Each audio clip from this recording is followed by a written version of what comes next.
attorney. Good to see you. Very hard to pin you down. Parang medyo Harry Roque level. Well, hindi naman ako mag-asylum sa Netherlands. Big difference. Yeah.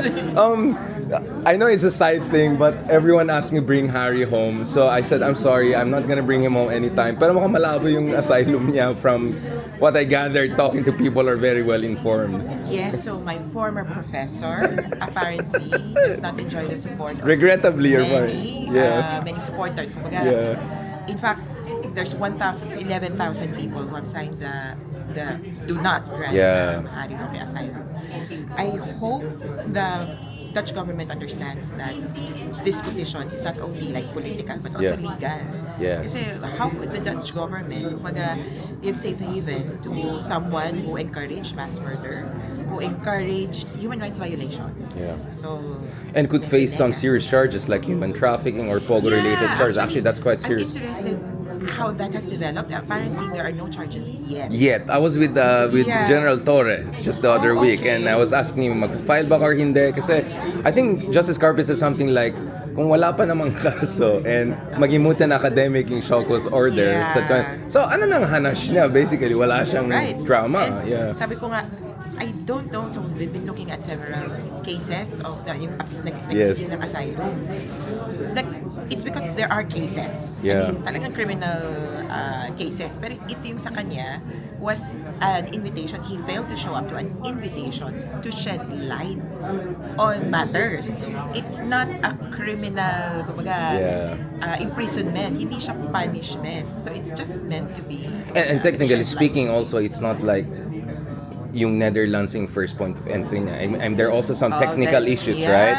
If you entered via, I don't know, country X. So my point is, medyo malabo si Harry, but to put, of course, let him try. Let him try and let the Dutch. But I want to say is that mas malaki pa rin chance of Harry coming home than Digong, right? From what I understand, malabo talaga. Game over na. Well, I would say that Rodrigo Duterte could come home after trial and after serving his sentence. So, let's see. 130 years old, pwede rin. Well, I mean, there's always anti-aging. I mean, this is first world ang ano na, di ba? You never know, right? Just forecasting, it should be about 8 to 9 years of trial. Pwedeng shorter. But it's 3 years, and right? Then if you say he has, makuha niyang sentence maximum 30 years. So yun yung 130 years more or less. So actually, for the younger folks who could be on the list, maybe 30 years they might survive that. But last one on this issue of jurisdiction, I want to listen first to your lecture and discussion before I ask more. But mukhang yan lang talaga ang ano nila, no? This is really their biggest argument. In fact, I was hearing from some very well-connected people that even yung kasalukuyan na lawyer nila is known as someone who might drop this at some point if mukhang malabo rin ito. I'm not saying Harry Roque leveling yung ano, but you're exactly, but the idea is medyo hard sell itong defense dito, so there's two types of question kung sa Pilipinas ang natin jurisdiction over the subject matter and then jurisdiction over the person. Sa atin, jurisdiction is clearly set by law.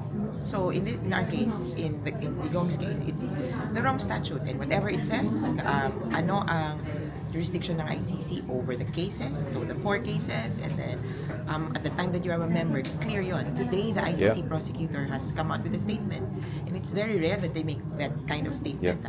So they said that, well, we have jurisdiction over this case because the Philippines was a member of the ICC at the time that the crimes were committed. Now, maybe they're going to question legality of the arrest. But I'd like to point out that it's not just legality kasi legality, may warrant of arrest ba? Yes! It's out, it's 15 pages, it's being shared and circulated.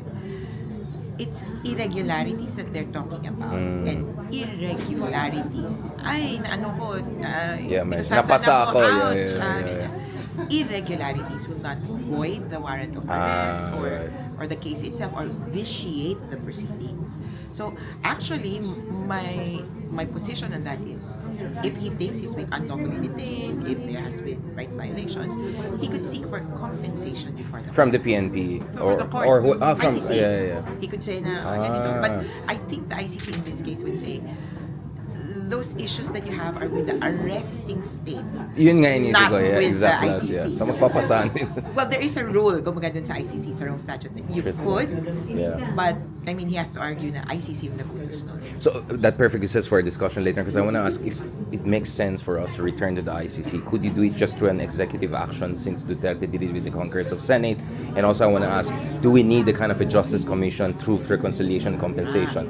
Yun yung mga questions, yeah. So first, I think we need to rejoin the ICC kasi it's the protection of the Filipino people. Tingnan nyo, sino bang makaka-benefit dito?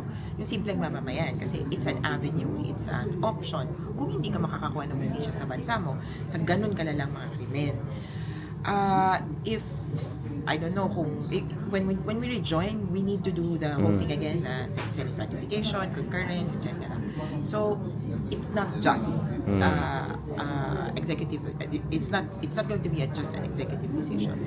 And then as to the last question about Do we need a kind of a quote-unquote Justice Commission? Yes, Kasi I think so. people need to hear. I mean, taning biktima. I mean, that's how ridiculous the rhetoric is nowadays. Kumbaga, Truth Commission, we actually thought to some extent yung legislative hearings functioned as that, pero nakulangan yung mga biktima, kaya lang na-realize namin, because we really needed to do law in that